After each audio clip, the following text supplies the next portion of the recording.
प्रस्तुत काल आपण 7व्या अध्यायातल्या 126 क्रमांकाच्या ओळीला येऊन थांबलेलो होतो. 18व्या श्लोकाला येऊन आपण विराम केलेला होता. आवाज बंद झाला बघा.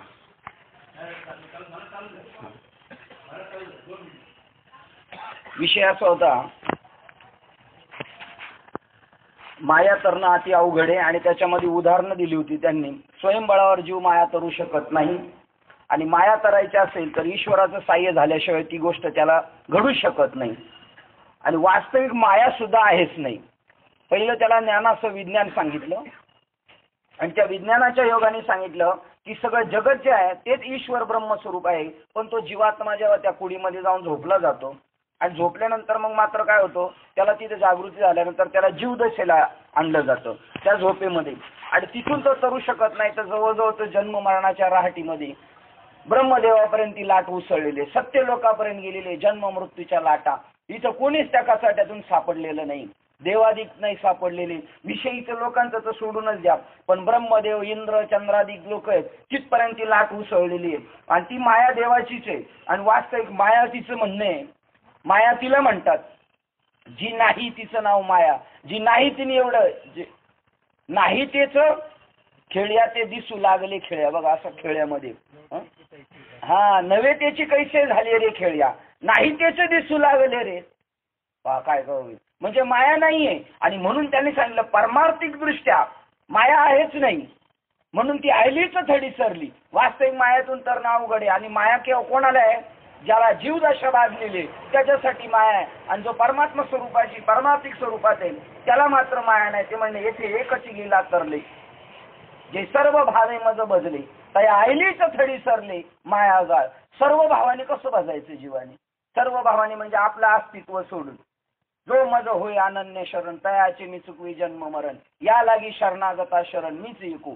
अनन्य शरण म्हणजे आपलं अस्तित्व संपायचं. काल जसं सांगितलं त्या मुलीचे एका घराशी संबंध जोडल्यानंतर आवडी निवडी नाव गाव सगळं तिचं बदली झालं, घर बदली झालं. त्याप्रमाणे जो ईश्वराला शरण गेलेला आहे आणि त्याला शरण जायची काय रीत आहे, तैसा मी एका वाचोनी आन आन भिन्न नाही सोहम बोधे तयाचे ठाई अनन्य होय. काय अनन्य होण्याची रीत सांगितलेली, अनन्य व्हायचे ना, असं अनन्य व्हायचं.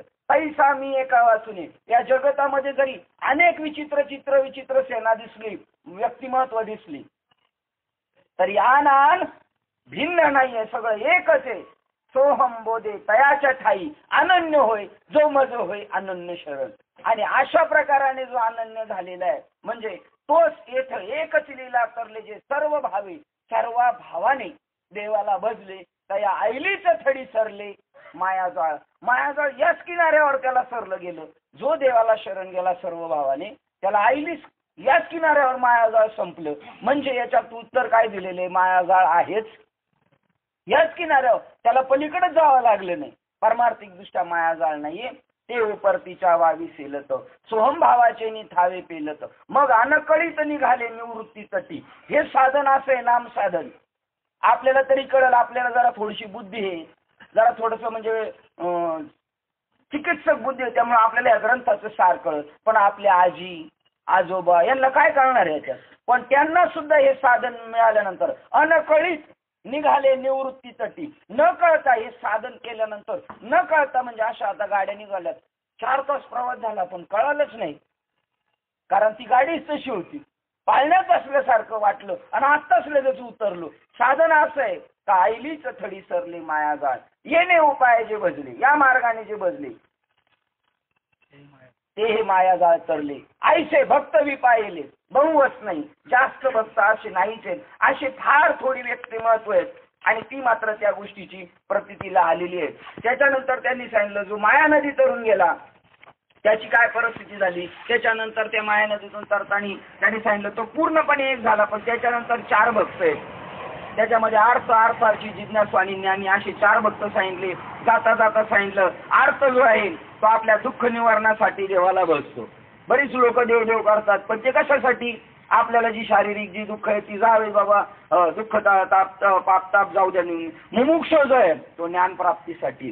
काय चाललेले, कशाला देवदेव म्हणतात, कशाला संत म्हणतात, कशाला नाम म्हणतात, असा मुमुक्ष आहे. आणि तिसरा जो अर्थार्थी द्रव्य पुत्र इत्यादी प्राप्तीने आलेले असे 3 भक्त आहेत. पण चौथा भक्त आणि जो चौथा ज्ञानी भक्त त्याला जगात खरोखर काहीच कर्तव्य नाहीत, कर्तव्य नसतानाही मला भजतो, म्हणून तो एक ज्ञानी पुरुषच मला आवडतो असा भक्त होय, हे ध्यानात ठेवू. अर्जुनाला देवाने जाता जाता काल सांगितलं ज्ञानी भक्त मला आवडतो, बाकीचे हे 3 भक्त ज्याचा अर्थ ते आवडत नाहीत खऱ्या अर्थाने. तो देवा परमपूज्य जगी तो पूज्यस्थानी देवाला जो ज्ञानी भक्त आहे तो ज्ञानी भक्त म्हणजे मी त्याचा. तो ज्ञानी भक्त कशाला म्हणतात, तर ज्ञानी असं समजतो मी जो आहे तो आत्मा जो आहे तोच तो देवाला समजतो, आत्माच देव आहे तो असं समजतो. म्हणजे देवाचं आणि अर्जुनाचं भाषण चाललंय. अर्जुनाला देव सांगतात ज्ञानी भक्त असं समजतो का मी म्हणजे भगवान कृष्ण जो आहे तो आत्माच आहे असं ज्ञानी भक्त समजतो. आणि म्हणून मी बी असं समजतो का तो माझा आत्मा आहे, तो मला समजतो माझा आत्माच देव आहे आणि मी त्याला समजतो तो माझा आत्मा आहे. अशी अनन्य प्रीती त्या ज्ञानी भक्ताच्या जवळ आहे. तो ज्ञानी भक्त जो आहे त्याच्याबद्दल काय परिस्थिती झाली सांगतात. परी जाणविणे माते जे पाहता विसरले मागोते, जैसा सागरा येऊन सरिता मुरडोने ठेली. ज्याप्रमाणे असो भगवान म्हणतात ज्ञानाशिवाय जे तुला 3 भक्त सांगितले ते नाही आवडत का, तर त्यांच्याबद्दल ते सांगतात मला आत्मतत्वाने जाणून. 23 क्रमांकाची ओळ, 23 क्रमांकाची ओळ बघा. पण जे मला आत्मतत्वाने जाणून पुन्हा ते संसाराकडे पाहण्यास विसरले, ज्याप्रमाणे नदी सागराला मिळाल्यावर तिचे माघारी वळणे राहत नाही. हे ज्ञानी भक्ताचं लक्षण आहे. तो संसाराकडे आता डुंकून सुद्धा बघत नाही. त्याप्रमाणे ज्याच्या करण रूपी गुहेमध्ये उगम पावलेली अनुभूती रूपी गंगा माझ्या स्वरूपाला येऊन मिळाली, तो मीच आहे हे शब्दाद्वारा विस्तार करून सांगू का.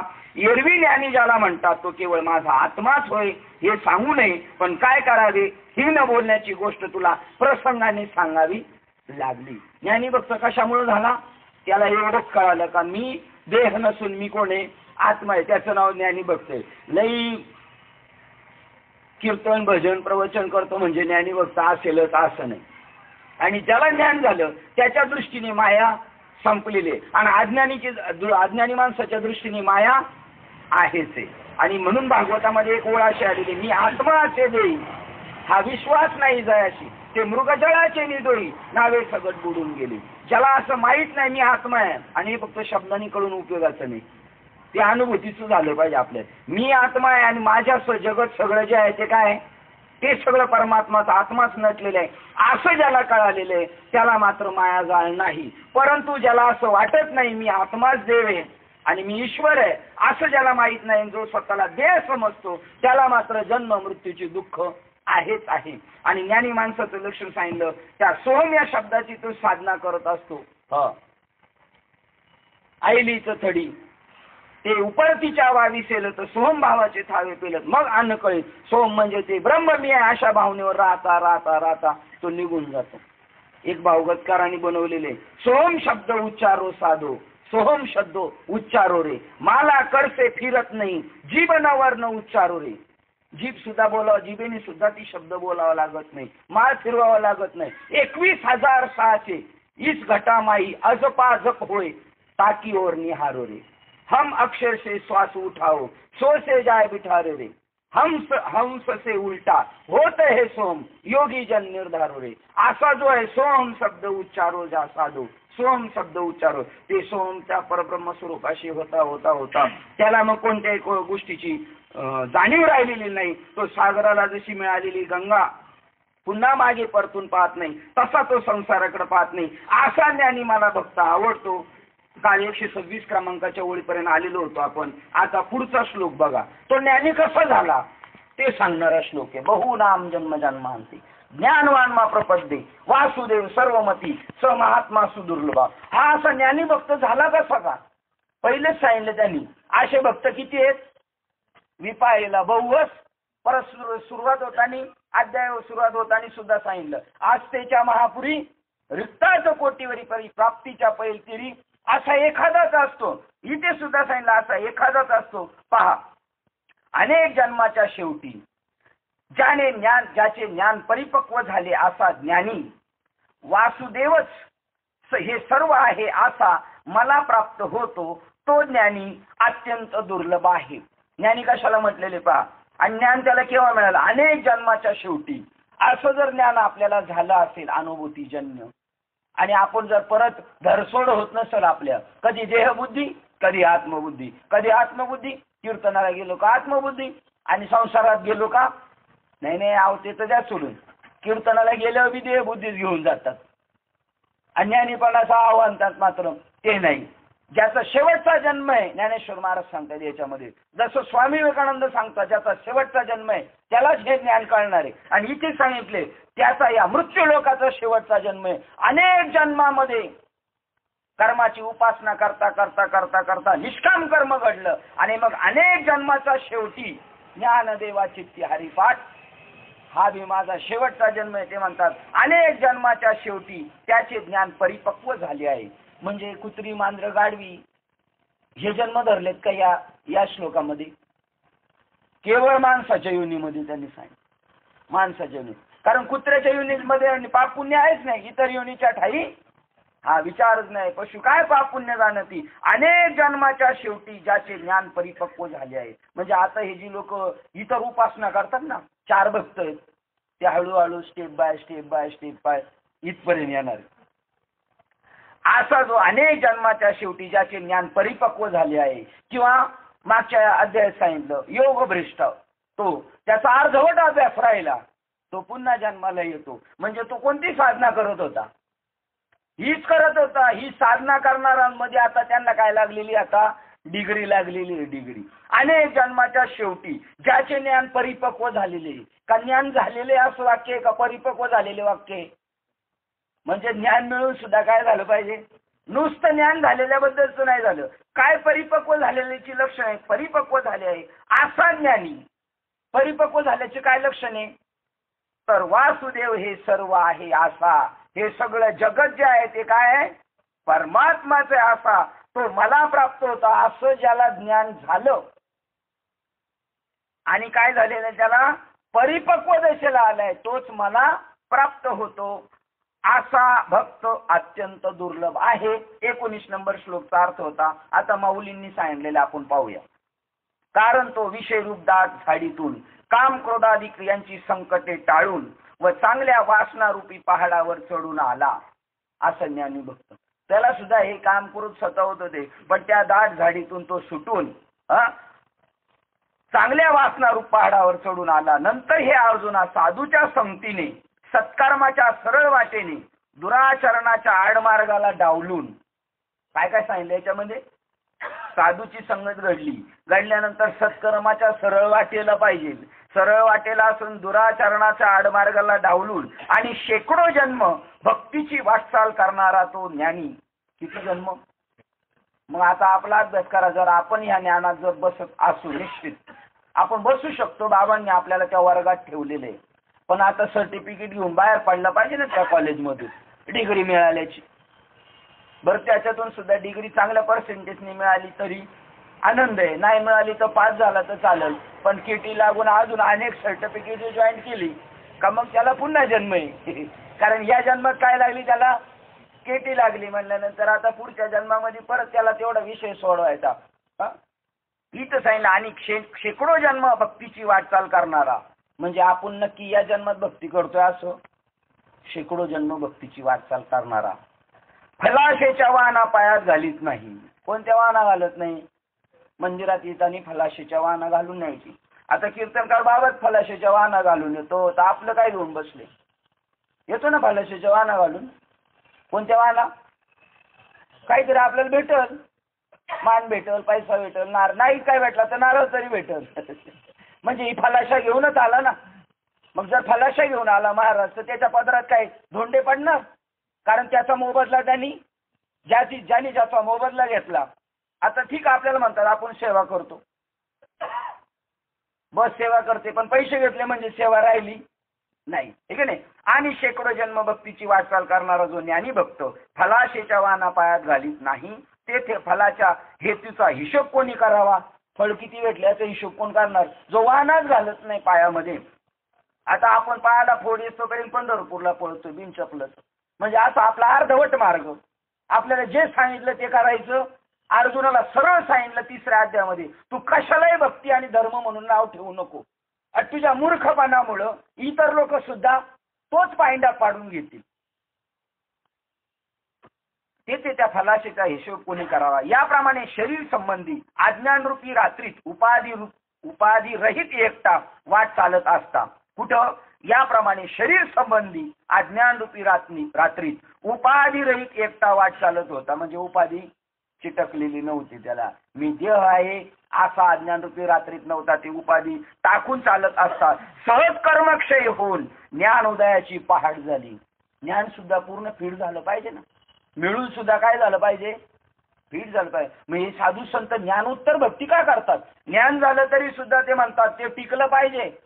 कारण भल्याची इंद्रा पडली बघे चंद्र झाला काळा. म्हणून देवाला सांगायचं, देवा माझ्या जीवनात तो योग आणलाय तू, तो योग सुद्धा काय झाला पाहिजे? त्याचा क्षेम झाला पाहिजे. देवा तू सांभाळ. म्हणून पुन्हा भक्ती करतात का ते टिकून ठेवा म्हणून. सहज कर्मक्षय होऊन ज्ञान उदयाची पहाट होते. कर्माचा क्षय झाला का ज्ञानाची पहाट होते. त्यावेळेस गुरुकृपारूपी उषा काल होतो आणि मग ज्ञानरूपी सूर्याची कोवळी किरणे पडतात. आणि हाच घोटाळा नेमकं कळायला पाहिजे.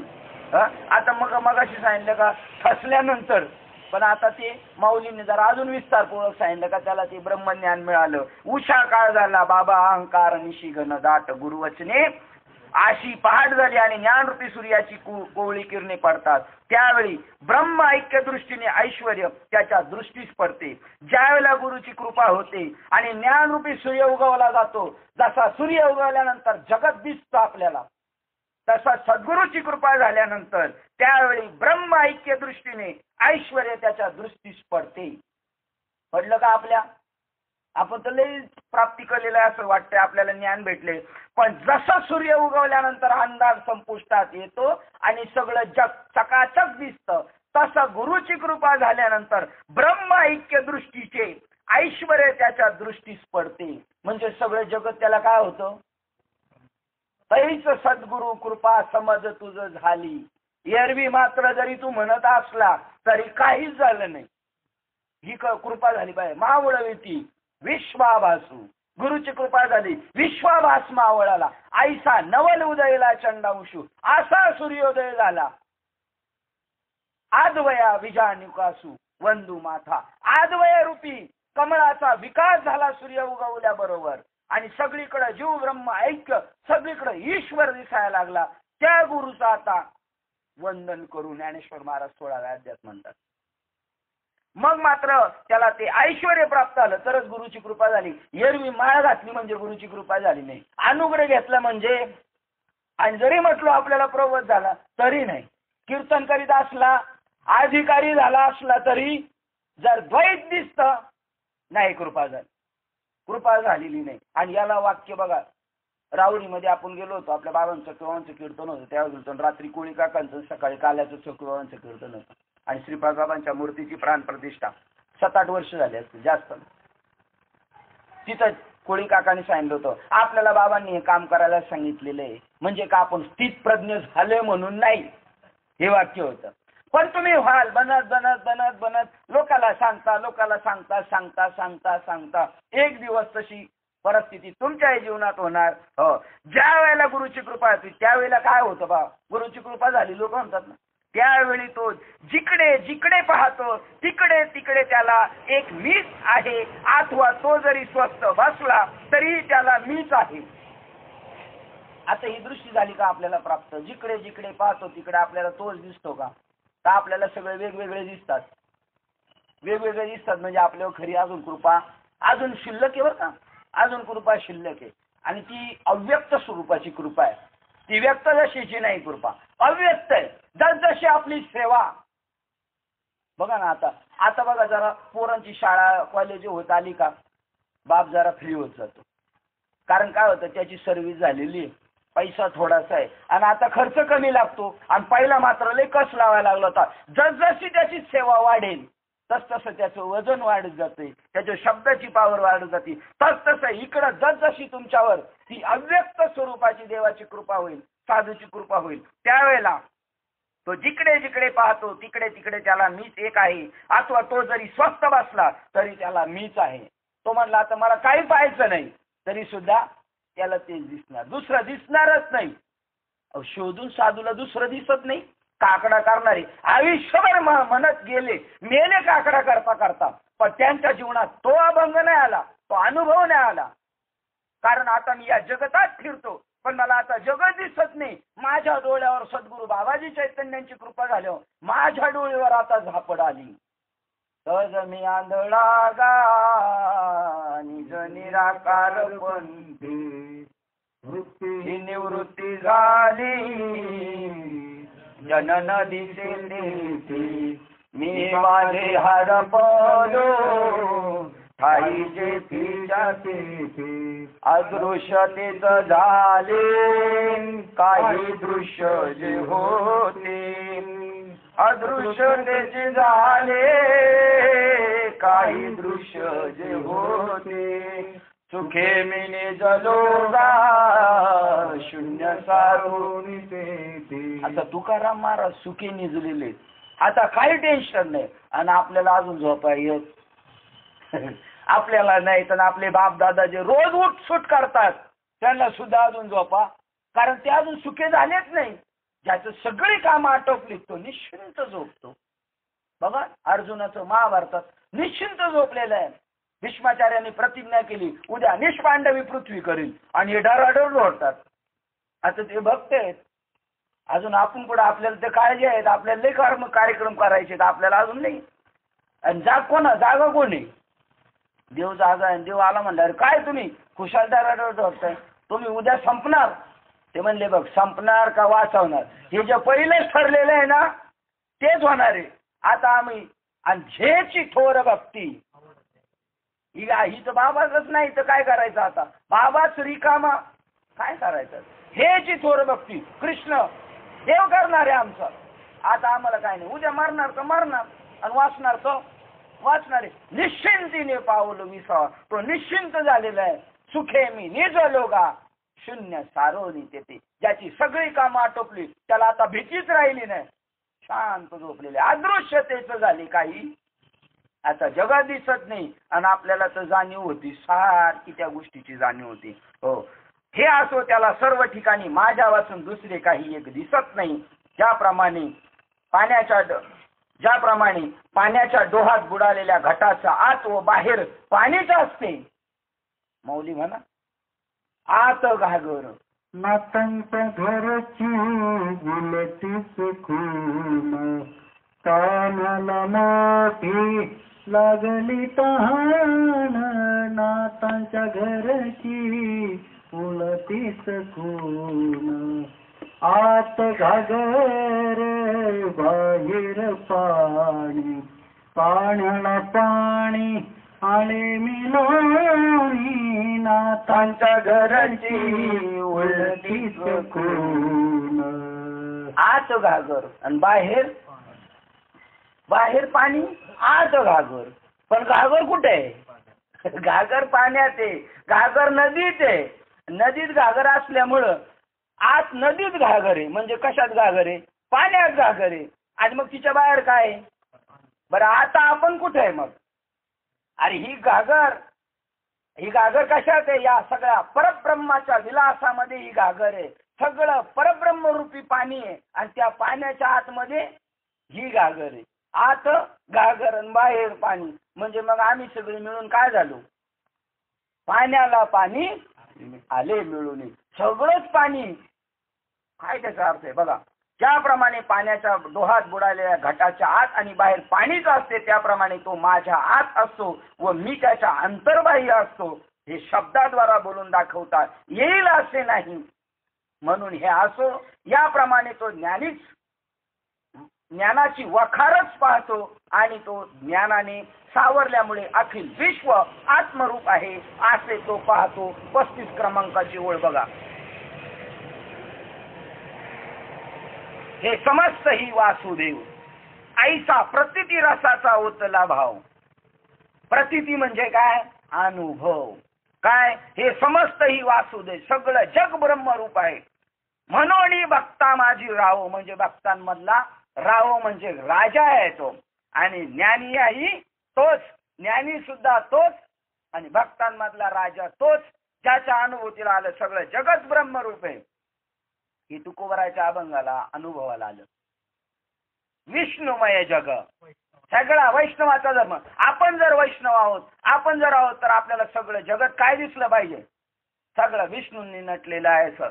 भेदाभेद भ्रम अमंगळ ही संपूर्ण विश्व वासुदेव रूप आहे. अशा अनुभूती रूपी रसाचा त्याचा भाव निश्चित ओतलेला आहे. अशा अनुभूती रसाचा ओतलेला भाव त्याचा निश्चय ओतलेला असतो. म्हणून सर्व भक्तामध्ये तो सर्वश्रेष्ठ राजा आहे, आणि ज्ञानी हा सुद्धा तोच आहे. हे धनुर्धरा व्यापक अनुभूती रूपी भांडारात. कोणत्या अनुभूती?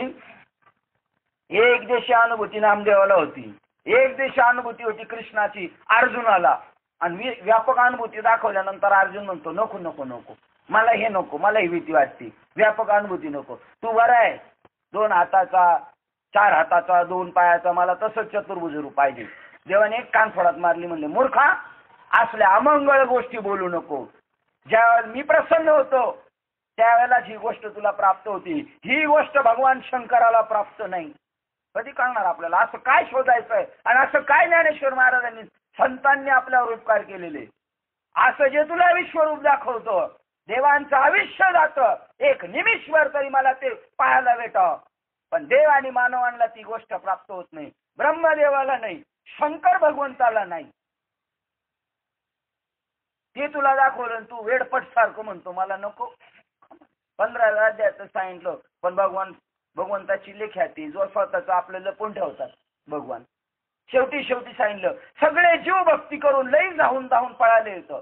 ब्रह्म महेशा परते जगाते धावणेच नाही. सगळे पळालीत भक्तीच्या क्षेत्रात, पण पळून कुठं जाऊन थांबली? ब्रह्म आणि महेशा परते धावणे नाही, म्हणजे शंकर भगवान आणि ब्रह्मदेवापर्यंत जात नाही. हो, तुमचं काय? हे कोण बोलतात? हे विष्णू येत नाही म्हणून यांचं ठेवलं यांनी झाकून. बघा आता यांचं ठेवलं झाकून आणि दुसऱ्याचं पाहतात वाकून. अरे त्याच्यामध्ये जर पाहिलं, साखरे महाराजांच्या ज्ञानेश्वरीत 15व्या अध्यायातलं चित्र जर पाहिलं, ब्रह्मदेव, विष्णू आणि महेश या संसारूपी दलदलीमध्ये आहेत, पण फक्त ते कसे आहेत? एकदम टोकाला आहेत आणि आपण खाली आहेत. पण आमचे संकालिक ऋषी त्यांना ओलांडून जे विश्व बाकीचं ब्रह्म दाखवलेले त्या ब्रह्मस्वरूपामध्ये. आणि बघा ना काय वाक्य, ब्रह्म महेशावरती धावणे नाही. जाऊ दे, त्यांचं ठेवलं तरी यांचा तर विचार करायला पाहिजे ना आपण. ती गोष्ट आपल्याला मिळालेली आहे. हे धनुर्धरा व्यापक अनुभूती रूपी भांडारात सर्व चराचरात्मक विश्वाचा समावेश होतो. असा हा महात्मा फार दुर्लभ आहे. सगळं विश्व ब्रह्मस्वरूपाने भरलेले असले संत महात्मे अत्यंत दुर्लभ आहेत.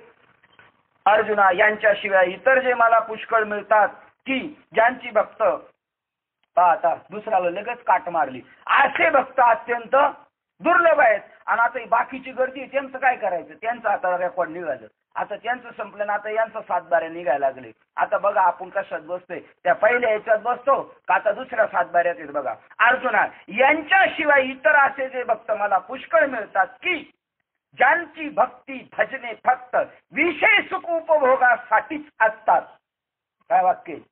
बाकीची बी भक्ती भजन करतात, पण कशासाठी? विषयातून मिळणाऱ्या सुखाचा आनंद लुटण्यासाठी जे भक्ती करतात. देवासाठी भक्ती करत, देवासाठी भजन करत नाही. कारण आशारूपी तिमिराने त्यांची दृष्टी मंद विषयांद झालेली आहे. भजन करतात पण आशा ठेवतात. कशाची? तुम्ही डायरेक्ट असं ओपन म्हणता, बाबा मला नाही बोलता येणार, हे म्हणतात पॉकेटाची. आणि म्हणून ते म्हणतात, आता उठावेसे मना येत नाही नारायणा. कशासाठी? ते बाकीचं मिळायचं ना गावाड, त्याच्यासाठी. म्हणजे यांची दृष्टी कशावर आहे? त्याच्यावर आहे. जशी नाथ महाराज म्हणतात, दशकरीला कावळे जमलेले, त्यांना तुमच्या शिवायचं काही घेणं देणं नाही. त्यांची दृष्टी कशावर आहे? त्या बाटाच्या उंडीवर. तो म्हणतो मला मिळतो का कुत्र्याला मिळतो? कारण कुत्री बी असतात ना तिथं. तशी हे बाकीचे सगळे मला मिळतो का कुत्र्याला मिळतो. असली ज्ञानेश्वर महाराजांची ओळ काय? 38 क्रमांची. येर बहुत जोडली कीर्ती जयाची भजनेच भोगासाठी. हे भजन रोज करतात, दिवस एवढा रिकामा नाही. उलट म्हणणार भजन भजन लय अवघड अवघडच आहे, पण तुम्ही हा करता त्याला भजन म्हटलेलं नाही ज्ञानेश्वर महाराज. भजन लय अवघड. जयाची भजनी भोगासाठी जे आशा तिमिर दृष्टी आशा तिमिर 35 क्रमांकाचा आकडा लिहिले बघा. इच्छा रूपी अंधकाराने आशा तिमिर, तिमिर म्हणजे अंधार आणि आशा इच्छा रूपी अंधकाराने दृष्टी विषांध झालेली, त्यांच्या दृष्टीवर काय झालेली मंदी आलेली आहे. ते म्हणतात पहा येर बहुत जोडती. आणि भजन अवघड आहे, पण कोणतं भजन? आदि ब्रह्मा अंती मशक सर्वांच्या हृदयी मीच एक आयशे सभाग्य जो पाहे हे चोख भजन मज प्राप्तीचे. त्याला भजन म्हणलेले. या भजनाबद्दल तर सगळेच गैरराज वाद घोटाळ आणि करा घोटाळा नुसतं लोकांच्या डोक्यात गोंधळ करून ठेवलेले आहे. ही जी भजनं आहेत भक्ती भजने फक्त विषय उपभोगण्यासाठी असतात, कारण आशारूपी तिमिराने त्यांची दृष्टी मंद झालेली असते आणि फळाच्या तीव्र इच्छेने अजून ओपन केलेले आणि फळाच्या तीव्र इच्छेने त्यांच्या अंतःकरणात कामाचा प्रवेश झाला व त्यांच्या संसर्गाने ज्ञानरूपी दिवा मालवला. हे मिळालेलं जर सांगितलं दिवा मालवला का, ज्याला मिळालं नाही त्याच्याबद्दल चालले. ज्याला ज्ञानरूपी दिवा मिळवला पण त्यांनी आता घालून टाकला. कशामुळं? ज्यांची फळावर तीव्र इच्छेने त्यांच्या अंतःकरणात कामाचा प्रवेश. काम म्हणजे कर्तृत्व. मला काहीतरी करायचंय, मला याव करायचं, मला त्याव करायचं, असं कर्तृत्व मत तो घेऊन उठला. मग कर्तृत्व आलं म्हणजे भोक्तृत्व त्याच्या पाठीमागे येणारच आहे. प्रवेश झाला आणि त्याच्या संसर्गाने ज्ञानरूपी दिवा त्याचा मालवून गेला. अशा दोन्ही प्रकारे अंतर्बाह्यते अंधारात पडली. आतही अंधार आणि बाहेर अंधार. आणि इकडं आतही पाणी बाहेर पाणी. बघा किती उरफाटा कार्यक्रम. इकडं आत अंधार आणि बाहेर अंधार. म्हणून मी त्यांच्या जवळ असून, म्हणून मी त्यांच्या जवळच असूनही ते मला अंतरतात. देव एवढ्याच जवळ आहे त्यांच्या, पण ते आशारूपी तिमिर दृष्टीमध्ये अडकल्यामुळं देव जवळ असूनही त्यांना मी अंतरलो, त्यांच्या जवळ असूनही ते मला अंतरतात आणि मग सर्व भावे करून इतर देवतांना भजू लागतात. मग लागले दुसरीकडं भजायला लागले. अगोदरच ते प्रकृतीच्या अधीन झालेले दास असतात. शरीरावर त्यांचं प्रेम, शरीर जे म्हणत तसंच करायचं. अगोदरच ते प्रकृतीच्या अधीन झालेले दास आणि त्यात भोग प्राप्ती करता दीन झालेले. मग काय, आधी शरीराचे दास आणि भोग मिळवण्यासाठी दीन. काही बी करा, आम्हाला द्या, काय बी करा, म्हणजे भीक मागायचे धंदे चालू झाले. असे ते मोठ्या कौतुकाने वैशिक सुख लंपट होऊन देवांची कशी वशी भक्ती करतात. पहा त्या त्या देवता आराधनेचे जे जे नियम असतील ते ते जाणून तसेच जी जी त्या देवदेवतांना उपचार सामुग्री लागत असेल ती ती सर्व जमवून ते उपचार अर्पण कसे करावेत ते समजून घेऊन त्या त्या विधीप्रमाणे ती विधी विहित कर्मे करतात. परंतु जो जो ज्या ज्या इतर देवतेची फला करता उपासना करावायची इच्छा करतो त्याची ती इच्छा पूर्णतया पुरवणारा मीच आहे.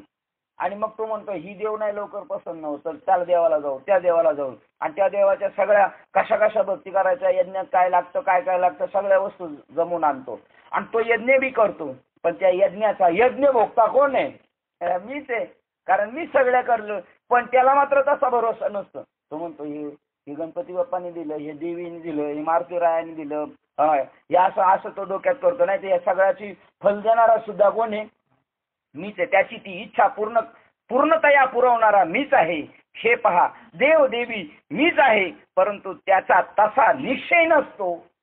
म्हणून त्या त्या देवदेवतांच्या ठिकाणी तो निरनिराळा भाव धरीत असतो.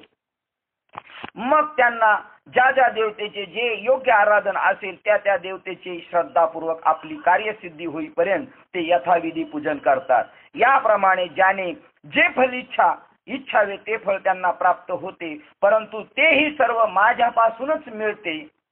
कारण सर्वांच्या अंतर्यामी मीच आहे. ते फळ देणारा सुद्धा मीच आहे, परंतु ते भक्त मला जाणत नाही, कारण ते आशापाशातून मुक्त होऊन बाहेर पडतच नाही. आणि भक्त जे ते आशापाशातून निवृत्त झाले. भक्त ऐसे जाना जे देही उदास गेले आशा आणि पाश. आशेचे पाश संपले, कारण ते आशापाशातून हे मुक्त होत नाही, बाहेर पडत नाही. आणि म्हणूनच नाशिवंताशी इच्छित फले त्यांना प्राप्त होतात. आणि म्हणून तुकाराम महाराजांना जागृती आली आणि ते लोकांना सांगतात, तुका म्हणे का रे नाशिवंतासाठी देवासही तुटी पाडतो, नाशिवंत गबाळ जमा करता करता देवापासून बाजूला होतो, असं का करतोस तू? अधिक काय सांगावे? अशा प्रकारचे जे जे भजन म्हणजे जन्म मरण रूपी संसाराचे साधन होईल. हे जेवढं भजन चालले हे कशाचं साधन आहे? हे जन्म मरणाचं. अशा प्रकारचे जे भजन म्हणजे ते जन्म मरण संसाराचे साधन होईल. बाकी त्या भजनाने मिळणारा फलभोग म्हणजे क्षणभर दिसणारे एक स्वप्नच होय. थोडंसं वाटतं तेवढं मिळालेलं काय ते एक स्वप्नाप्रमाणे. हे बाजूस राहू द्या. मग त्यांचे आवडते दैवत कोणते का असेना, पण जो ज्या देवतांचे पूजन करतो त्या त्या देवतास पावतो. आणि मेल्यानंतर ते कुठे जाऊन पडतात? तुम्हाला सांगतो, शंकर भगवंताची उपासना करायची का शंकर भगवान ज्यांची उपासना करतात त्यांची आपल्याला उपासना करायची? प्रश्न नीट समजून घ्या. आपल्याला शंकर भगवंताची उपासना करायची का शंकर भगवान ज्यांची उपासना करतात त्यांची उपासना आपल्याला करायची? शंकर भगवान ज्यांची उपासना करतात त्यांची आपल्याला उपासना करायची. शंकराला प्रसन्न करायचंय आणि ते प्रसन्न झाल्या ते म्हणतील, बोल भक्ता तुला काय पाहिजे? त्यांना म्हणायचं, तुम्ही काय खाता ते आम्हाला द्या, तुम्ही काय खाता ते आम्हाला द्या. तुम्ही कोणाची भक्ती करता? तुमचा कोण किंग आहे, कोण राजा आहे? तुम्ही देव आहे का? ओमकार प्रधान रूप गणेश. हे तीन देवाचे जन्मस्थान. हे तीन तुकडे आहेत. कोण कोण? आकार तो ब्रह्मा, उकार तो विष्णू, मकार महेश जाणीला. हे कशाचे तुकडे आहेत? एका ओमचे तुकडे आहेत. आणि ते त्या ओमची उपासना करतात. तो ओमच मी सोम ब्रह्म आहे याची ते उपासना करतात. त्याची आपल्याला उपासना करायची. त्यांच्याकडे ते काय आहे? साधन आहे. बाबा तुम्ही खाता ते द्या मला, तुम्ही खाता ते द्या मला, आणि त्याच्यासाठी त्यांना प्रसन्न करायचं. आणि जर नाही त्यांना प्रसन्न केलं, त्यांचीच उपासना करता करता मेलो माणसाच्या योनीत, तर जाऊ कैलासाला. आपण कैलासाला काय होऊन जाऊ आपण? त्यांचे गण आहेत ना, गण. ते 10, 15, 20, 25च्या गणामध्ये आपला एखादा लई जवळचा असेल तो लई जवळचा गण होईल. तो एक शिंगा होईल, एक शिंगावाला होईल, नाही तर 2 शिंगावाला होईल. पण काय होईल? मी ते बनायचं का आपल्याला? आणि ते जे भजन आहे ते जन्म मरणाचं साधन आहे. तसं भजन नाही करायचं. आपल्याला जन्म मरणाच्या अतीत व्हायचं, त्याला टाकून द्यायचंय, असलं भजन करायचं. त्याच्यासाठी मनुष्य शरीर, नाम संकीर्तन, नाम भजन, ते त्या साधनाचं करायचं. येण्याची शरीर आहे, शरीर आहे येणे सरी. आता परत यायचं नाही, परत माघारी येत नाही. शरीर आहे येणे सरे किंबहुना त्याच्यावर दगड पडे, ये रझार जन्म मरणावर दगड टाकायचं काम आपल्याला. असं भजन करायचंय.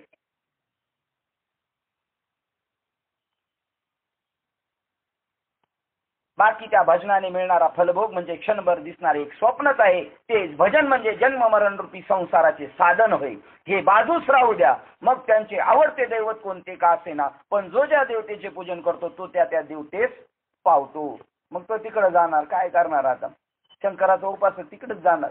हा, ज्या न्यायाने, याच न्यायाने दुसरे जे तन मन व प्राण अर्पण करून अखंड माझ्याच भक्ती मार्गाला लागले ते देहांत स्वमयी मत स्वरूपच होतात, माझ्यासारखे होतात.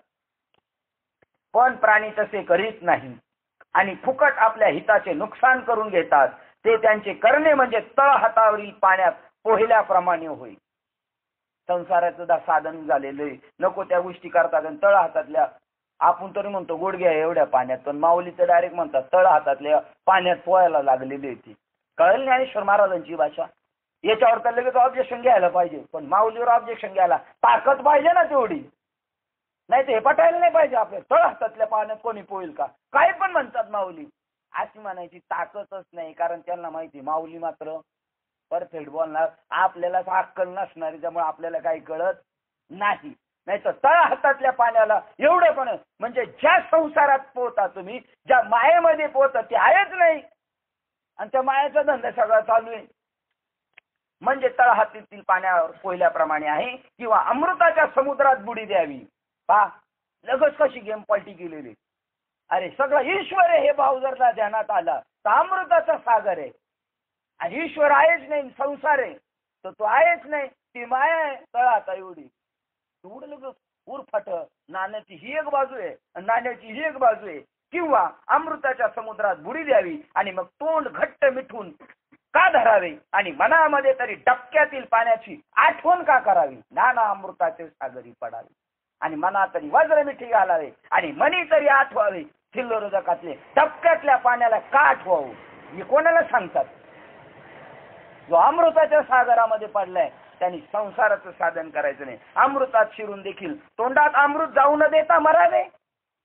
हे असं कासाया करावे. त्यापेक्षा ते अमृत होऊन ते सुख अमृत होऊन का न असावे. अमृता माझी पा अमृतात शिरून देखील तोंडात अमृत जाऊ न देता मरावे. असे करी कशाला करावे प्रश्नचिन्ह.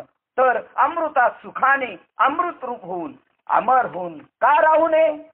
का अमर होऊन राहू नये आपण. का मरायच्या भानगडी करायच्या. काय माऊलींची प्रती चाललं. काय झालं नाही चालू घरी. त्याप्रमाणे त्याप्रमाणे धनुर्धरा. ते अमृतात पडलं नाही इकडं बघा. मरावे. अमृतात शिरून देखील तोंडात अमृत जाऊ न देता मरावे. या असे करी कशाला करावे. तरी अमृतात सुखाने सुखरूप होऊन अमृत होऊन का राहू नये. त्याप्रमाणे धनुर्धरा फलाशारूपी पिंजरा टाकून देऊन. कोणता पिंजरा. हा जमला पाहिजे आपल्याला. परमार्थ करून सुद्धा त्याच्या अपेक्षा नाही. आकाशी झेप घेरे आकाशी झेप घेरे पाखरा. आकाशी झेप घेरे पाखरा.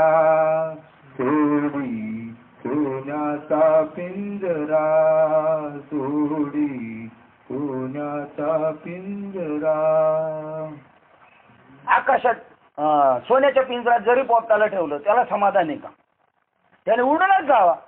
तसं आपण फलाशेच्या याच्यात गुंतायचं नाही. कोणत्याच याच्यात गुंतायचं नाही. उडून जायचं. त्याप्रमाणे धनुर्धरा फलाशा रूपी पिंजरा टाकून देऊन ब्रह्म ऐक्य अनुभूती रूप पंखाने चिदाकाशात स्वच्छंद संचार करणारा समर्थ धनी का न व्हावे.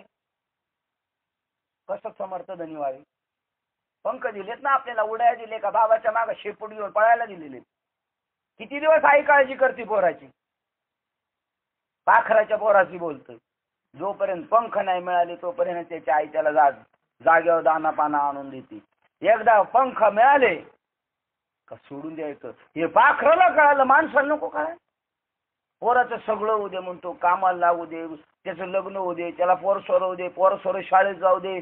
नाताचं लग्न होऊ दे. हे करायचं कधी. एकदा पंख उडले ना त्याला मिळाले घ्यायचं सोडून. तेव्हा सोडल्याने सुटला.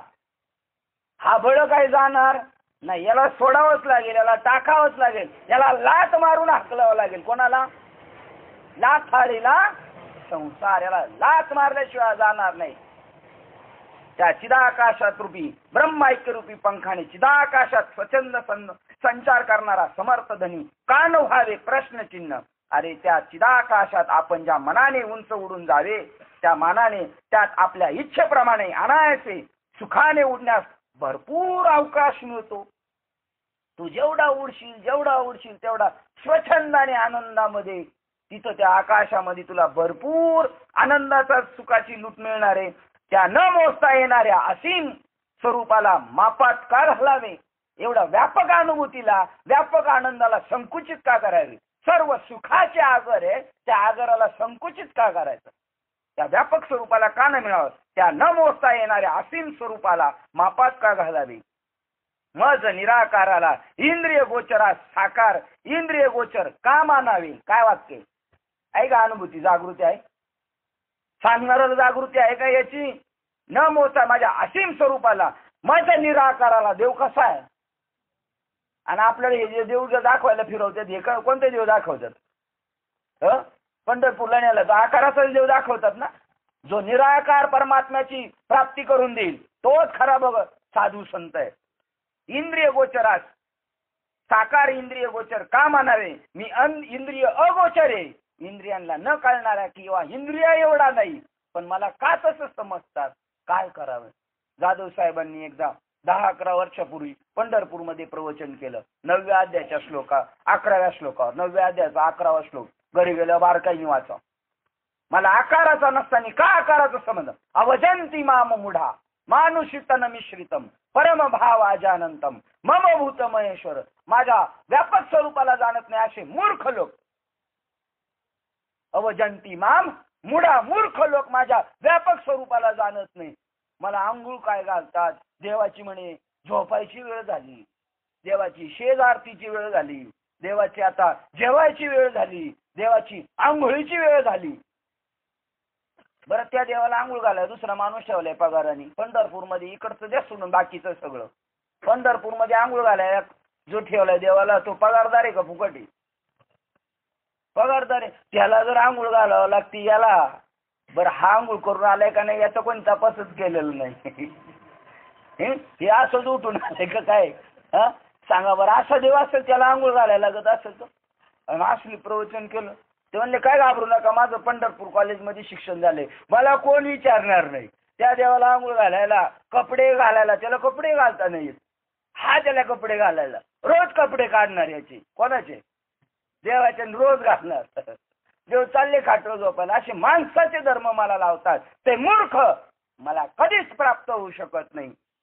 इंद्रिय अगोचरास साकार इंद्रिय गोचर का मानावे, मला आकाराचा का मानतात? मी स्वतः सिद्ध असता माझ्या प्राप्तीकरता साधने करून का शिनावे? देवप्राप्तीला साधनच करायला लागत नाही. ज्ञानेश्वर महाराजांचं म्हणणे, देव देव म्हणून व्यर्थ का हिंडशी, निज देव नेनसी. मुळात स्वतःलाच ओळखत नाही. निज देव नेनसी, मुळी कोण? देवाला नाही नाव, देवाला नाही रूप, देवाला नाही गाव. हे म्हणतात देव वैकुंठात राहतो. आता हे खरं का हे खरं? बरं, देव वैकुंठात राहतो तर आम्ही कुठं राहतो? आम्ही बी वैकुंठातच राहतो. आम्ही बी दुसरीकडे घाटकोपर मध्ये राहत नाही. हे म्हणतात महाराज सांगतात वैकुंठ वर आहे. अरे वर काय नाही, सगळं खालीच आहे. हा, कुठे शोधेशी रामेश्वरन, कुठे शोधेशी काशी, हृदयातील भगवंत मला निराकाराला प्राप्त न करता का मरतात? पाणी में मीन पॉसी मोहे सुन सुन आवत है हासी. पाण्यातच आहे कोण? मासा. आणि मासा पाण्यात असून सुद्धा म्हणतो मी प्यासा आहे. तसा ईश्वराच्या सानिध्यात असणारा हा प्रत्येक प्राणी मात्र ते म्हणतो देव कधी भेटत नाही मला, देव भेटणं का सोपं आहे. ही जी वाक्य ही मूर्खांची वाक्य आहेत. हे कोण मानतं? माऊली म्हणतात, आपण नाही म्हणत. देव भेटणं एवढं सोपं आहे का? देव आता राहिला नाही. ही कोणाची वाक्य आहेत? ही मूर्खांची वाक्य. आणि मृग नाभि में कस्तूरी वसत है, मृग जंगल भटकत जाय, सबके हृदय में राम वसत है. लेकिन आता किती मूर्ख रोज या गावावरून त्या गावाला जातात काय सांगायला?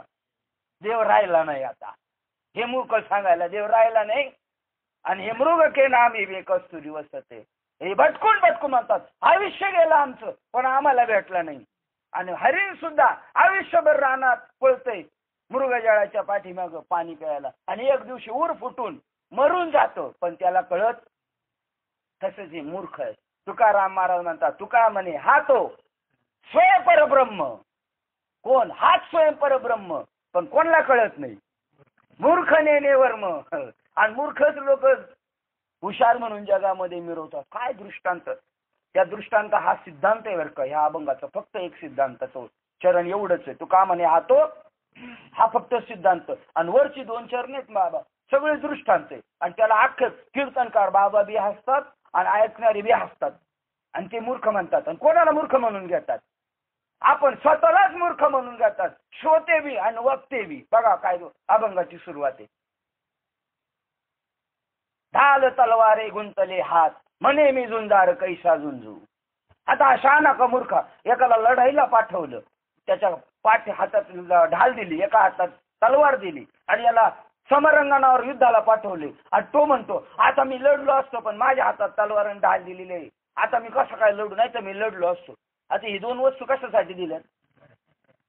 आणि तो म्हणतो मी कसा लढू? म्हणजे आता तो शहाणा का मूर्ख? आता याच्यावर आपले सगळ्यांचं एक वाक्यता झाली. काय झालंय? तो ही साधनं कशाची आहेत? ही लढाईची स्वयं साधनं आहेत. पण ती काय म्हणतोय तो, ही आता नसती तर मी लढलो असतो. म्हणजे हा कसा आहे? मूर्ख. आता त्याचं दुसरं चरण, धावू पळू तरी येणे मज बैसविले अश्वावरी. म्हणला मी पळून गेलो असतोय, परचक्र माझ्यावर धावून आले, आता हे हातात असल्यामुळे लढता येईन आणि मी पळून गेलो असतो, पण यांनी मला घोड्यावर बसवले. आता घोड्यावर कशाला बसवले? याला पळून जायलाच बसवले ना. पण म्हणतो मी तसा पळून गेलो असतो आणि घोड्यावर बसवलं. बरं मी एकटा पळालो असतो, पण माझ्या अंगात यांनी चिलखत घातलं. हो, चिलखत कशासाठी घातले? याच्या वार नको व्हायला म्हणून ना. हे 4 दृष्टांत आणि शेवटचा सिद्धांत. तुका म्हणे हातो वय परब्रह्म, पण मूर्ख नाही. तो जसा मूर्ख तसे हे सगळेच मूर्ख. ते म्हणतात देव भेटणं सोपं नाही, देव भेटणार नाही. आणि हे वाक्य कोण बोलतोय? त्या देवाच्या सत्तेने देवच बोलतो. पण देव बोलतो म्हणल्यावर देवाला मूर्ख होणार, मना होईल. म्हणून जीव बोलतोय, कारण जीवाने ह्या शरीराची खोळ घातली आणि त्या शरीरा एवढा समजतो. आणि म्हणून त्याला पडीला विसरू आत्मबोधाचा स्वतःचा विसर पडलेला आहे. काय काय प्रज्ञा आहे अर्जुना? हे प्राप्तीचे साधन मी स्वतः सिद्ध अंतकरणात असता माझ्या प्राप्ती करता साधने करून का शिनावे? पण अर्जुना, या सर्व बोलण्याचा खरोखर विचार केला तर या जीवांचा बहुत करून ही गोष्ट कळतच नाही आणि यांना आवडतही नाही. ही गोष्ट नको म्हणतात. तिथं काय रामायण बी नाही, कृष्ण नाही, सीता तर अजून आलीच नाही. त्याच्यामुळे या गोष्टी त्यांना आवडत नाही आणि कळत नाही. आणि माया पिढ्या देणार आणि काय करणार? आता काय करावं? कारण की ते योग मायेच्या पडद्याने आंधळे झालेले. त्यांच्या डोळ्यावर काय आलेली? योग मायेचा पडदा आल्यामुळे देव दिसत नाही त्यांना. म्हणून देहबुद्धीच्या बळाने का कळत नाही त्यांना देव? बाबा लगेच वाक्य दिले. का त्यांना देव कळत नाही? केवळ देहबुद्धीच्या बळाने. मला परमात्म्याला ओळखत नाही. पा का ते योग मायाच्या पडद्याने आंधळे झालेले असतात आणि म्हणून देहबुद्धीच्या बळाने मी प्रकाश रूप जो मी त्या मला ते जाणत नाही. देहबुद्धी त्याच्यावर गवसणी घातली आणि स्वतःला तो समजतो काय मी देह आहे. म्हणून देहाच्या निराशे आवी जया ठाया माझी ऐसी काया जवळ नव्हे न म्हणता देह माझा ऐसा मग कळो येईल भरवसा. प्रकाश सहज विचार करून पाहिले तर ज्यात मी नाही अशी एक तरी वस्तू आहे का? सांग बरं. ज्याच्यात नाही, मग बाबांचं वाक्य बघा, देव नाही अशी एवढी बी रिकामी जागा नाही. मग भल्या माणसं, या जगात देव नाही अशी एवढी बी रिकामी जागा नाही. म्हणजे सगळं जगात काय आहे? आणि मग तुम्ही या जगात आहे का जगाच्या बाजूला आहेत? मी या जगात जर तुम्ही आहे तर तुम्ही सुद्धा कोण आहे? देवचे. पा ते म्हणतात सहज विचार करून पाहिले असता ज्यात मी नाही अशी एक तरी वस्तू आहे का? हे पहा की कोणतेही जळ रसावाचून आहे का? वारा कोणाला स्पर्श करीत नाही का? आकाश कोठे व्यापित नाही हे असो मीच एक अवघ्या विश्वात ओतप्रोत भरलेला आहे. ओतप्रोत म्हणजे घनदाट, आत बी आणि बाहेर बी ओतप्रोत मीच भरलेला आहे. अरे या जगात आतापर्यंत जितके प्राणी होऊन गेले, आता आपली माणसं जी गेली मेली, आपण त्याच्या माहिती दशक्रिया करून आलो सगळे, ते कुठे गेलेत? त्यांचा आता रेकॉर्ड निघालो. आता आपले जे गेलेल्यांचं रेकॉर्ड चालू झालेले आहे. पण आता ते बी कळायला पाहिजे आपल्याला गेले कुठं. ते कुठे गेले नाही, कारण ते आलेच नव्हते, ते गेलेच नाही. साधू संत गेले का? आनंदी राहिले. पहा ते म्हणतात अरे या जगात आतापर्यंत जितके होऊन प्राणी गेले ते मीच होऊन राहिले आहेत. कुठे गेलेले ते मलाच येऊन मिळालेले. आणि हल्ली जितके प्राणी वावरत आहेत ते सुद्धा मीच आहे. मग हल्लीमध्ये आपण आहोत. आता लगेच आपलं चरित्र झालं. तो 7-12 झाला, मागचं पान लगेच उलटलं. गेलेल्यांचं झालं. आता आहेत ते कोण आहेत सगळे? हे बाबा लोक ज्ञानेश्वरी वाचतात का नाही? नलावडे साहेब म्हणतात त्यांची ज्ञानेश्वरी नक्कीच वेगळी असणार आहे. ते संस्कृत वाचतात. ते म्हणतात संस्कृत वाचतात. ते संस्कृत कळत नाही त्यांना. संस्कृत मध्ये सुद्धा हेच लिहिलेलं आहे, मम वंशो जीव लोका. हे म्हणताना त्याला जपा जप नाबना ना पंचाल जप जपा. आमची आजी म्हणायची नुसते बोलते नाबना ना पंचाल जप जपा. तसं यांचं नुसतं जप जपा चाललंय. कोणाला यांना कळानी, सांगणाराला कळानी, ऐकणाराला कळानी. आणि त्याचं वर्णन ज्ञानेश्वर महाराजांनी केलं. कीर्तन चालू, प्रवचन चालू, पण कशी चालू आहे? काय वाक्य आहे? मुक्याने ऐकलं, बैऱ्याने कीर्तन केलं. हा पण काय ते जोड काय? हे ऐसे हळवारे पण येईल, पैसे उपयोगा जाईल, नाही तरी गोठी होतील मुक्या बैऱ्याच्या. मुक्यांनी सांगितलं, बैऱ्यांनी ऐकलं. मग कीर्तनाला जेवढी लोक गेली ती सगळी कोण गेली होती? बहिरीच गेली होती. आणि त्या काही ठराविक महत्वाच्या बहिऱ्यांचा श्रीफळ देऊन सत्कार करण्यात आला. कारण ते जास्तच बहिरे रोज ऐकून खास बहिऱ्यांचे खास सत्कार आहे का नाही. आणि मुक्यांचा तर स्पेशल सत्कार. मुक्यांचा सत्कार विषयांद लोकांकडून बरं. कीर्तनकार बाबाचा सत्कार आहे ना माळकऱ्याकडून झाला पाहिजे, बिगर माळकऱ्याकडून नाही झाला पाहिजे. भले तो आमदार नाही तर खासदार असला तरी. म्हणजे मी म्हणतो त्या बहिऱ्यांचा सत्कार तरी बऱ्याच लोकांकडून झाला, पण मुक्याचा विषयांद लोकांकडून सत्कार म्हणल्यावर याच्यात काय उतरणार आहे. हल्ली जितके प्राणी वावरत आहेत ते सगळे मीच आहे. आणि आता आपल्या पोटाला येणारे आपल्याला नातू पंतू होणारे ते कोण आहेत पहा.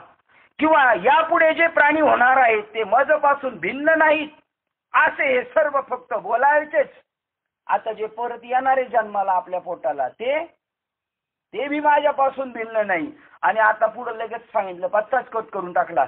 असे सर्व फक्त बोलायचेच मात्र वस्तुता काही होत नाही आणि काही जात नाही. बरं आहे का कुठं मग आता या दस्क्रीन मैतीन प्रवचन बारशी चालल्यात ही खरी का खोटी. कमीत कमी आपल्याला कळली तर बरी. म्हणजे आपण डंका पेटून सांगू लोकाला अरे तुम्ही खोटं नाटक करता. आता दस्क्रिया खऱ्या का खोट्या. दस्क्रिया खऱ्या का खोट्या. होय साहेब. दस्क्रिया खोट्या म्हणल्यावर कीर्तनकार बाबा कधी सांगणार नाही दस्क्रिया खोट्या. का नाही सांगणार. अर्ध्या तारखाचं बुडाल्या मग दस्क्रियाच्या प्रवचनाच्या. सांगा काही होत नाही काही जात नाही. ज्याप्रमाणे दोरीवर भासणाऱ्या सापाविषयी काय चर्चा चालू आहे. तो कसा आहे तो लय हुशार आणि तो येडा आहे त्याला काही कळतच नाही असं या प्राणी मात्र चर्चा चालू आहे. तो लय हुशार आहे आणि हा येडा आहे. पाहता ज्याप्रमाणे दोरीवर भासणाऱ्या सापाविषयी तो काळा कवड्या गवळ्यासारखा ठिपक्याचा वगैरे पैकी अमुक एका जातीचा आहे असं कोणाचाही निश्चय करता येत नाही. रशीवर दिसणारा साप काळा आहे डोंबे आहे कोणत्या कवड्याचा आहे का कोणत्या जातीचा आहे कोणत्या पंथाचा आहे असा काही विचार करता येत नाही. कारण तो कशावर दिसतोय रशीवर. त्याप्रमाणे प्राणी पात्र मिथ्या असल्यामुळे तत्संबंधी कोणताच निश्चय करता येत नाही. आणि हा सिद्धांत तुकाराम महाराजांना कळाला. रज्जू सर्पाकार भासियले जगडंबर. रशीवर जसा साप भासतो तसं ब्रह्मावर काय भासलं जगत भासलेले आहे सगळं. हे पंडुसुता अशा प्रकारे मी सदा अखंड व्याप्त असताना या प्राणी मात्रांच्या मागे जन्म मरण रूपी जो संसार लागला आहे त्याचे कारण थोडेसे निराळेच आहे. आता काही होत नाही काही जात नाही म्हणले जन्म मृत्यू खोळे बारसं खोटी सगळं. मग यांच्या मागे संसार का लागला त्याचं कारण निराळच आहे. आता काय वेगळं निराळ येते बघू आपण. तसं तर आतापर्यंत महिना झाला कारण एकच चाललेलं आहे फक्त जरा टॅक्ट वेगळी. साखरेचेच पदार्थ केले पण लाडू केले शंकरपाळी केली करंजी केली दिवाळीचे पण हे सगळे कशाचे तसेच. आता आलटून पालटून आज द्यायची फक्त नाव करंजी वेगळी शंकरपाळी वेगळी लाडू वेगळा लाडू वेगळी रव्याचा लाडू वेगळा डाळीचा लाडू वेगळा नाही तर सगळे मिळून साखरच. तसा अध्याय वेगळा हा वेगळा तो वेगळा तो वेगळा. तो कर्मयोग हा ज्ञानयोग आणि कसला कर्मयोग ज्ञानयोग सगळा एकच योग. तुला देवाचं जोडायचंय बस एवढंच ज्ञानेश्वरांचा विचार आहे. योग आणायचा आहे याला काय करायचंय देवाला जोडायचंय. हे पंडुसुता अशा प्रकारे सदा अखंड असताना प्राणी मात्रांच्या मागे जन्म मरण रूपी संसार लागला त्याचे कारण थोडे निराळेच आहे. म्हणून त्याच्याविषयी आता थोडीशी गोष्ट सांगतो. ती ऐक जेव्हा अहंकार आणि तनू या दोन्हीशी परस्परावर प्रीती जडली. कोण अहंकार मी देह आहे आणि तनू म्हणजे शरीर. या शरीरावर तनू शरीर म्हणजे तनू आणि तिच्यावर अहंकार धरला कोणी जीवानी. जीव म्हणला मी एवढाच आहे एवढाच आहे. यांची एकमेकावर प्रीती. सगळे माणसं एकमेकावर प्रेम करतात. जसं आता माकडीनीला टाकलं हौदात आणि तिच्या पिल्लाला टाकलं. आता ती जस जसं हौद भरायला लागला तस तसं पोराला वर घ्यायला लागली आणि नंतर पोराला खाली घातलं. वाचण्याचा प्रयत्न कोणाला वाचवण्याचा प्रयत्न करते ती स्वतःला वाचवायला प्रयत्न करते. म्हणजे स्वतःला वाचवायला प्रयत्न करते तनूला वाचवायला प्रयत्न करते का जीवाला वाचवण्याचा प्रयत्न करते. म्हणजे तनून जीव वेगळा आहे. तनून जीव वेगळा का एक नक्की. तनुंजीव वेगळं आहे. ती दिसते लोकांना काय वाचवतानी, ती खरी वाचवते जीवालाच, पण तिलाही माहित नाही मी जीवाला वाचवते. ती स्वतःला, कारण तिच्या तनूची आणि जीवाची मध्ये कोण आलाय, अहंकार. आणि तिला असं वाटतं मी शरीराला वाचवते, पण ती वाचवण्याचा प्रयत्न कोणाला करते, आत्म्यालाच वाचवण्याचा प्रयत्न करते, जीवात्म्यालाच वाचवण्याचा प्रयत्न करते. पण तिला असं वाटत नाही का मी जीवात्मा व्यापक आहे, त्या माकडाच्या शरीरा एवढाच्या असं समजते. आणि म्हणून तिच्यावर त्याची प्रीती पडल्यामुळं काय घोटाळा झाला बघा. जेव्हा अहंकार आणि तरु या शरीराची दोन्हींची परस्परावर प्रीती जडली, तेव्हा त्या दोघांच्या प्रीतीपासून इच्छारूपी एक मुलगी उत्पन्न झाली. आता या दोघांचं एकमेकावर प्रेम झालं, मुलगी कोण झाली, इच्छा. आता बघा असं संसार निर्माण झाला होता. व ती आपल्या कामरूपी पूर्ण तारुण्यात आली त्यावेळी तिचे द्वेषाशी लग्न लावले. कोणाचे, इच्छेचं लग्न कोणाशी लावलं, द्वेषाशी. इच्छा जर पूर्ण नाही झालं का माणसाला काय येतो, द्वेष येतो. त्या दोघांचं लग्न लावून दिलं. त्या दोघांपासून सुख आणि दुःख रूपी द्वंद्व मोह हा पुत्र जन्मास आला. कोणता, द्वंद्व आणि मोह ही निर्माण झाली. नंतर त्यांचा आजूबाजू अहंकार त्याने त्यांना वाढवली, कारण आजना त्याचं चांगलं जमतं. आजानी त्या अहंकाराने त्या द्वंद्वाला आणि मोहाला चांगलं वाढवलं असून इंद्रिय दमनालाही द्वेषामुळे छळणारा असून आकलन होत नाही. पहा, तो द्वंद्व मोह नेहमी सात्विक दुहेऱ्याला प्रतिकूल असतो. द्वंद्व मोह, द्वंद्व म्हणजे जी ही द्वंद्वाधिक मान अपमान, शीत उष्ण, ही जी द्वंद्व आहेत, आणि मोह अपेक्षा, हे कोणाला छळतात, नेहमी सात्विक धैर्याला छळतात. सात्विक धैर्य म्हणतात असं नाही करायचं, असं नाही करायचं, पण हे त्याचे पाय खेचतात. आणि इंद्रिय दमनाला द्वेषामुळे छळणारा असून आकलन होत नाही. आणि इंद्रिय दमन जरी करायचं म्हटलं तरी द्वंद्व आणि मोह त्याला पळून नेतात, कारण तो आशारूपी दुधाने पुष्ट झालेला असतो. तो कशाने वाढलेला आहे, आशारूप दुधाने. हे धनुर्धरा पुन्हा असंतोष रूपी मद्याने उन्मत्त होऊन, कोणत्या मद्याने, असंतोष झाल्या मग लय सायरा पळतो. दारू पिलेला माणूस जेवढं पळत नाही तेवढा असंतोषी माणूस पळतो, दिवस रात्रच पळत राहतो, कारण संतोष मिळाला नाही म्हणून. असंतोष रूपी मद्याने उन्मत्त होऊन पंचविषय रूपी खोलीमध्ये विकृती रूप श्रीस राहतो. त्याने अंतकरण शुद्धीच्या वाटेवर विकल्परूपी काटे पसरले. जो नाममंत्राचा, जो शोधनाचा मार्ग आहे अंतकरण शुद्धीचा, त्याच्यावर विकल्प, हे असं कुठं असेल रे, असं नसणार आहे, एवढं काय काय, असे विकल्परूपी काटे पसरले आणि कुमार्गाच्या आडवाटा काढल्या. कोणत्या आडवाटा काढल्या, नको तिकडं जायला लागला. आणि म्हणून तुकाराम महाराजांनी सांगितलं, का रे हिंडता रानो राणी पुसा. काय सुरुवात आहे त्या अभंगाची, धरा बळकट भाव तुम्हापाशी आहे देव, का रे हिंडता रानो राणी पुसा संताशी जा. थोर संतांचा आला बहुतांच्या कामा. तुका म्हणे त्यांच्या वारे, देव तुमच्या मरणी मरे, म्हणजे देव तुम्हाला तिथलंच जागे मिळेल. तुम्ही मेले का देव जागा झाला, आहे का नाही. आणि तुम्ही जागे झाले का तुम्ही देवाला संपून टाकता, देवाचं अस्तित्व संपून टाकता, जीवात्म्याचं अस्तित्व संपवता, चालू ठेवता. जीवात्म्याचं अस्तित्व संपलं का परमात्म्याचं अस्तित्व प्रगट होणार आहे. त्या योगाने प्राणी मात्र भांबावून गेले व संसाररूपी अरण्यात पडले व मग त्यांना महादुःखांच्या दांडक्याने सपाट्याने बडवले गेले. आणि मग त्यामुळे हे आशा तिमीर वगैरे वाढल्यामुळं आणि मग मात्र हे प्राणी मात्र भांबावले. सुख कशात यांना नक्की कळालं नाही आणि नाशिवंताच्या पाठीमागं सुख शोधायला गेल्यामुळे संसाररूपी अरण्यात पडले आणि मग त्यांना महादुःखांच्या दांडक्याने सपाट्याने बडवले गेले. याप्रमाणे विकल्पाचे पोकळ व अनुकुचिदार काटे पाहून मतिभ्रंशाची माघार घेतच नाही. याप्रमाणे विकल्पाचे पोकळ आणि अनुकुचिदार काटे पाहून मतिभ्रंशाशी माघार घेतच नाही. बुद्धीला भ्रमपाशात पडू देत नाही. ज्यांनी भक्तीच्या एका निष्ठेच्या पावलाने नीट सरळ मार्गाने जाताना विकल्परूपी भाल्यासारखी काटे चिरजून टाकून महापातकीचे अरण्य मागे टाकलेले आहेत. बघा, ट्रॅक चेंज झाला. आता जे फसलेले होते त्यांचं सांगत होते ना, आता लगेच ट्रॅक चेंज झाला सुटलेल्यांचा. आणि हे आपल्याला नाही कळालं तर आपण म्हणणार काय झालं. पण ज्यांना पुण्य कर्म करणाऱ्या जनांचे पाप क्षीण झालेले असते ते पुण्यवान लोक ह्या द्वंद्व मोहापासून सर्वथा मुक्त दृढतेने होसाते मला भसतात. बघा, चेंज झालं होता ट्रॅक. आपल्याला कळालं नसतं. पण ते म्हणतात काय झालं, आता हे फसलेल्यांचं झालं, आता सुटलेल्यांचं चालू झालं. याप्रमाणे विकल्पाचे पोकळ अंकुचिदार काटे पाहून मती भ्रंशाशी माघार घेत नाही. मती त्याची भंश पावत नाही. तो काय झालं तरी का म्हणे अहम ब्रह्म, आता पडू नये दी भ्रम. आता मला भ्रमात पडायचे नाही, बुद्धीला भ्रमपाशात पडू देत नाही. ज्यांनी भक्तीच्या एका निष्ठेच्या पावलांनी नीट सरळ मार्गाने जाताना विकल्परूपी भाल्यासारखे काटे चिरडून टाकून महापातकाचे अरण्य माढे टाकलेले, पातकाचं अरण्य टाकलं आणि विकल्पाचे भाले मोठमोठाले होते पण त्यांना सुद्धा चिरडून टाकले. एवढी ताकद आहे. हरी तैसे हरीचे दास, एवढी ताकद आहे त्यांच्यामध्ये. नाही दया भय चिंता आस, एवढी ताकद हरीमध्ये जेवढी ताकद आहे तेवढी हरीच्या दासांमध्ये ताकद आहे. देवाला का पायात काटा भरणार आहे का?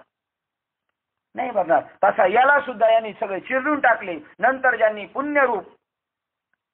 पुण्यरूपी धाव घेतली व माझे सान्निध्य प्राप्त करून घेतले आणि फार काय सांगावे असे ते भक्त वाट माऱ्याच्या काम क्रोध द्वंद्व मोहाधिकाच्या हातातून सुटले. आणि यांनी पुण्याचा मार्ग करून भगवंताला जोडलं. आणि ज्यांनी भगवंताला जोडलं ते वाटमारे जे भक्तीच्या याच्यातले काम क्रोध त्या द्वंद्व मोहापासाच्या हातातून ते सुटले. अर्जुना सहज विचार करून पाहिले तर ज्या साधन अनुष्ठानाने जन्म मरणाच्या फेऱ्याची कथा सदाचीच संपते अशा साधनास ज्यांची इच्छा उत्पन्न करते. काय सांगतात? वृद्धपणा व मरण यापासून मुक्त होण्यासाठी आपल्याला म्हातारं बी व्हायचं नाही. काय वाक्य बघा, वृद्धपणा आणि मरण यापासून मुक्त होण्यासाठी माझाच आश्रय करून आपल्याला म्हातारं व्हायचं नाही, मरायचं नाही असा ज्यांनी निश्चय करून माझ्याच आश्रय करून यत्न करतात ते भक्त त्या परब्रह्माला जाणतात. समग्र प्रत्येक आत्मा वस्तू, प्रत्येकाच्या हृदयामध्ये असणाऱ्या प्रत्येक आत्मा वस्तूला व सर्व कर्म यास जाणतात. सर्व कर्म सुद्धा काय, आणि कर्म सुद्धा ब्रह्मच आहे. इथं जगात काहीच वेगळं नाही. अर्जुना सहज विचार करून पाहिले तर ज्या साधनानुष्ठानाने जन्म मरणाच्या फेऱ्याची कथा सदाचीच संपते अशा साधनाची ज्याची इच्छा उत्पन्न करते मग त्यांना तो प्रयत्नच केव्हा तरी संपूर्ण परब्रह्मरूप फळाने फलद्रूप होतो व ते फळ पिकले असता त्यातून पूर्णतारूपी रस गळतो. ते म्हणतात अशी ज्यांनी अपेक्षा केलेली आहे काय, जन्म मरणाची पानं फाडून टाकायची आणि ते असं साधनाचा शोध करतात आणि ते साधन त्यांना त्या प्रयत्नाने प्राप्त होतं. त्यांना त्या प्रयत्नात केव्हा तरी संपूर्ण परब्रह्मरूपी फळाने फलद्रूप होतो आणि त्यांनी केलेले प्रयत्न संपूर्ण फळ त्यांच्या पदरात पडतं, परब्रह्म रूप मिळतं आणि ते फळ पिकले असता फळ मिळून सुद्धा काय. आता बघा ना लोक, तुम्हाला तर सांगतो आता आंब्याचं सीझन आलं, आपण कच्चे आंबे घेऊन येणार का पक्के आंबे विकत घेऊन येणार? पक्के म्हटले ते कधी विकत आणत नाही. कच्चे का आणणार सांगा? पक्के का आणत नाही? पिकलेले का नाही आणणार? लगेच खायचे मग कोणते आणणार? पण ते महाग आहेत.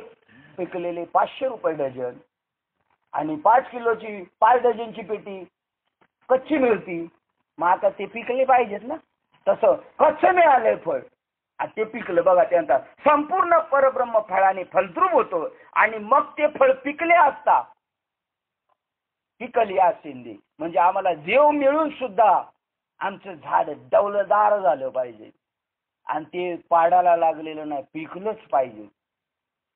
म्हणजे पूर्ण ज्ञानी झाला पाहिजे माणूस, ठीक आहे नाही. पिकले असा त्यातून पूर्ण तयार रस गळतो त्यावेळी आम्ही धन्य आहो असे त्यांना वाटून सर्व जग कृतकृत्येच्या आनंदाने भरून जाते. नंतर आत्मज्ञानाची तीव्रतर इच्छारूपी हौस पुरी होऊन व कर्माचे सर्व प्रयोजन संपते व त्यांचे मन नाहीसे होते. आणि एकदा का आत्मज्ञान झालं का सगळे कर्म संपली आपली. आपण आलोच होतो त्या कर्मासाठी, येण्याचंच प्रयोजन होतं आपलं. काय कर्म, मुख्य कर्म तेच आपलं येण्याचं, देव जोडणे. ते काम झालं, संपलं. रिटायर झाल्यावर त्यांनी का कंपनीत जावं? रिटायर झाल्यावर त्यांनी कंपनीत जाऊ.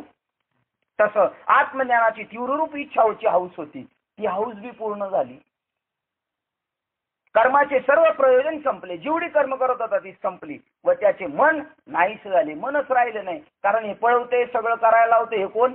मन नाहीसे होते. हे धनंजया, अशा रीतीने त्यांना आत्मज्ञानाचा लाभ होतो. कारण त्यांच्या या परमार्थ रूपी व्यापारात मूळ भांडवल मीच असतो. ही शोधाशोध चालली तेव्हापासून कोण शोधू लागत होता त्याला? देव शोधायला निघाला होता तेव्हा तो काय एकटा शोधत होता का? त्याचं भांडवलच मी होतो. तो मला घेऊन पळत होता. त्यांना आता कोठे जावे म्हण तुमचे देखले चरण. त्यांना साम्याच्या वाढीमुळे ऐक्याचा व्यापार साधतो. कोणता व्यापार साधला?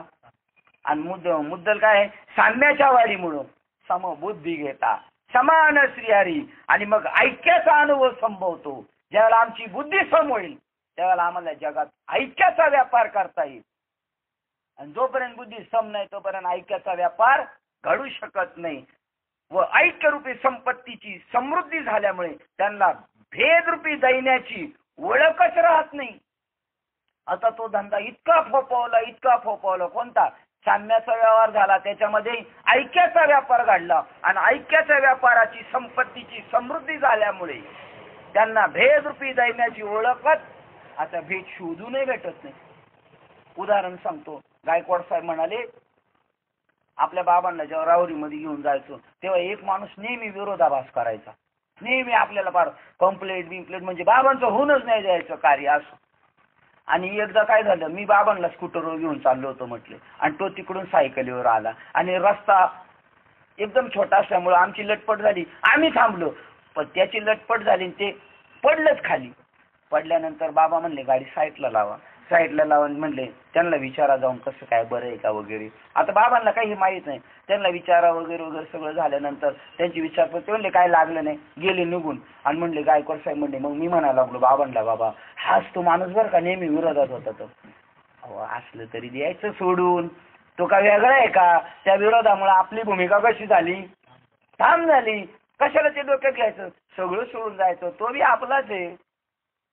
साम्याचा व्यापार घडला, साम्याची भूमिका झाली, ऐक्याचा व्यापार घडला. ऐक्याच्या व्यापारामधून एवढी संपत्तीची समृद्धी झाल्यामुळे त्यांना भेदरूपी दैन्याची ओळखच राहत नाही. अरे ज्यांनी अनुभवाने आदिभूतास शरीरास मला परमात्म्याला अनुभूतीद्वारा यथार्थ जाणून त्यांनी आदिदैवास जीवासही जाणले आहे.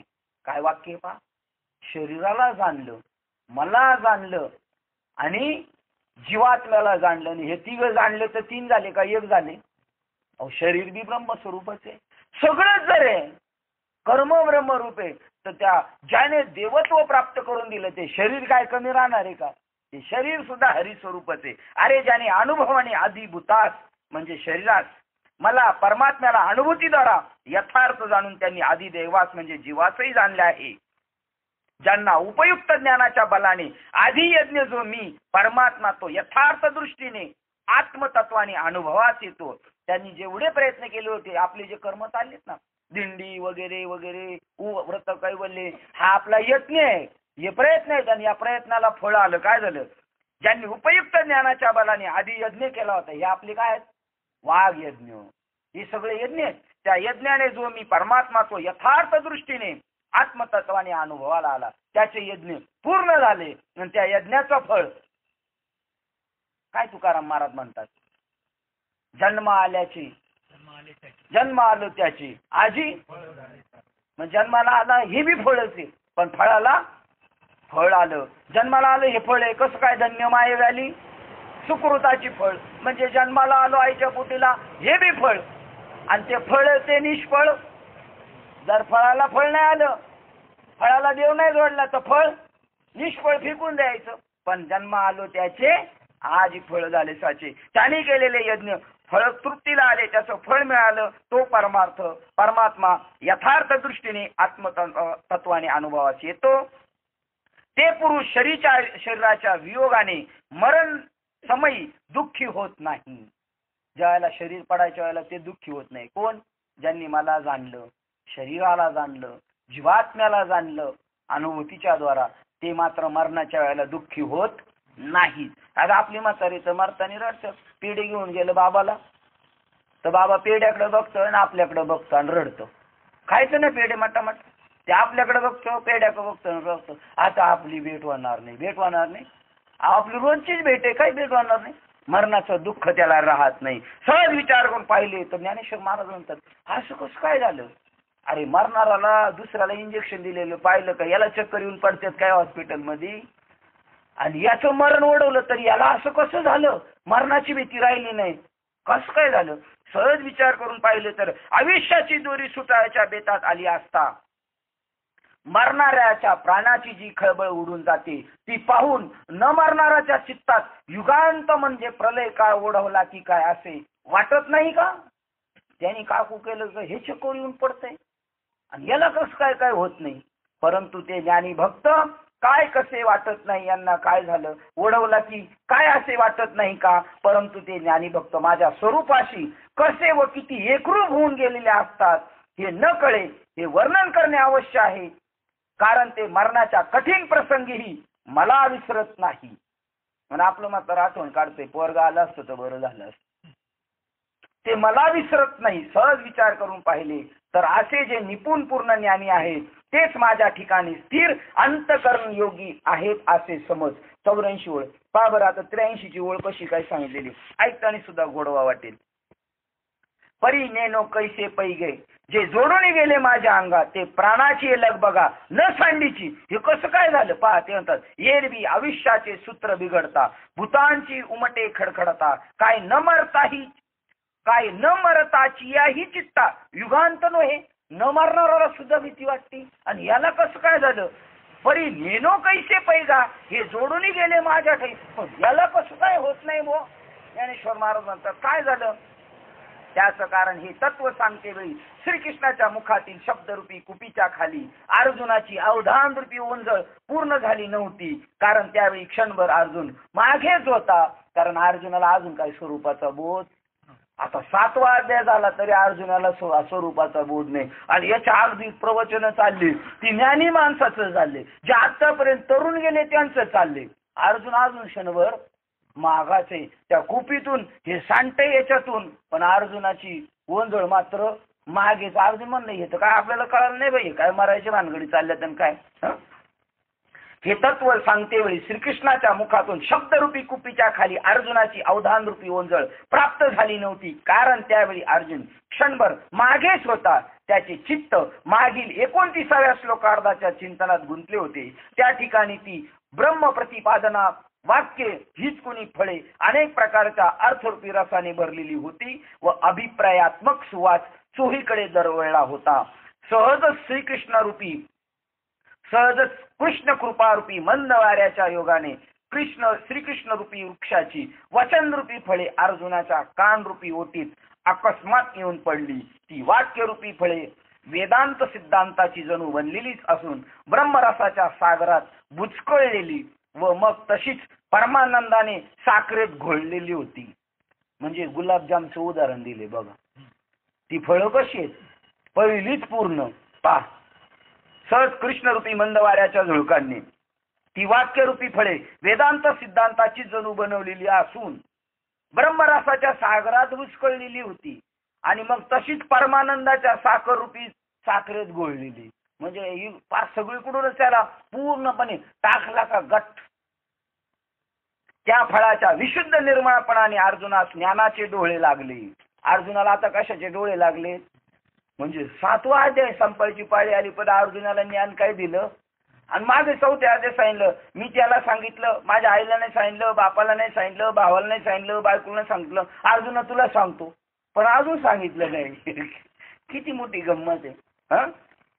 त्या फळाच्या विशुद्ध अंतकरणाने अर्जुनाला ज्ञानाचे डोळे लागले. म्हणजे अर्जुनास ज्ञान प्राप्तीची तीव्र इच्छा उत्पन्न झाली. म्हणून तो विस्मय रूपी अमृताचे घोट घेऊ लागला आनंदाने. असे का ते असे का मग येतो ना अनुग्रह घ्यायला. अशा रीतीने त्या सुख संपत्तीच्या लाभामुळे तो स्वर्ग सुख उपभोगणारा असही वेडावून दाखवू लागला. तो म्हणला तुम्हाला काय कळतंय. आम्हाला नाही कळालं नुसतं ऐकूनच गेलाय. ज्ञानेश्वरी ऐकूनच गेला. त्या आजी नाही का म्हणल्या ते खाली एकदा गेल्या मंदिरात ते म्हणले ज्ञानेश्वरी लय अवघड आहे. एक महाराज म्हणले ती म्हणले बाबा ज्ञानेश्वरी लय सोपी आहे. ती म्हणले असं महाराज म्हणले अहो आजी मी दिवस रात त्याच्यात आहे. ती म्हणले दिवस रात तुम्ही त्याच्यात मी सांगते ज्ञानेश्वरी लय सोपी आहे. आणि ते म्हणते ज्ञानेश्वरी लय अवघड आहे. बघा आता अशा रीतीने सुख संपत्तीच्या लाभामुळे तो स्वर्ग सुख भोगणारा असही वेडावून दाखवू लागला. म्हणजे तुच्छ मानू लागला. तुला कळालं नाही एवढे दिवस याच्यातून थापालता होऊन तुला कळालं नाही आणि मला कळलं.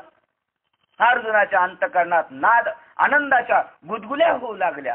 याप्रमाणे त्या फलाचे बाहेरील सुख सौंदर्य पाहून त्यांना आनंद वाढू लागला. तो इतक्या त्या फलाची चव घेण्याची उत्कट इच्छेने अतित्वरा केली. म्हणजे नुसती नमुन्यावरच नुसतं त्याची हे चाललेली, काय चालली, वाखाणणी.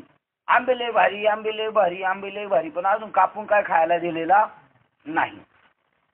त्याची चव घेण्याची आता इच्छा झालेली अर्जुनाला. म्हणून लवकर अनुमान रूपी तळ हातात ती श्रीकृष्ण वाक्य रूपी फळे.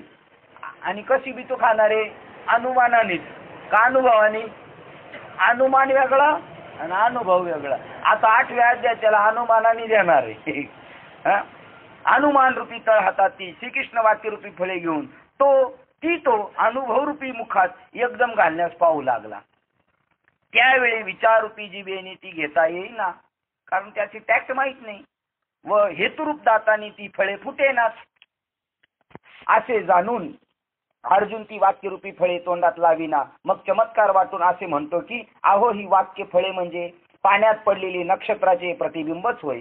मी या अक्षरांच्या सुलभपणाने केवळ अक्षरांनाच फल समजून कसा फसलो होतो. काय वाक्य बघा, कबुली जबाब. मी फक्त ऐकण्यालाच फसलो होतो. बाबा लय भारी सांगतात, बाबा लय भारी सांगतात, पण मी अक्षरालाच काय समजलो होतो, फळ समजलो होतं. आणि ही माझी चूक झाली होती. हो, आणि ही जी अक्षर आहेत म्हणजे पाण्यात जी पडलेली नक्षत्राची, पाण्यात पडलेल्या चांदण्या, त्या चांदण्या खऱ्या आहेत का? म्हणजे शब्द म्हणजे काय, चांदण्या आहेत, आणि चांदण्यालाच लोक बोलून गेलेली आहेत.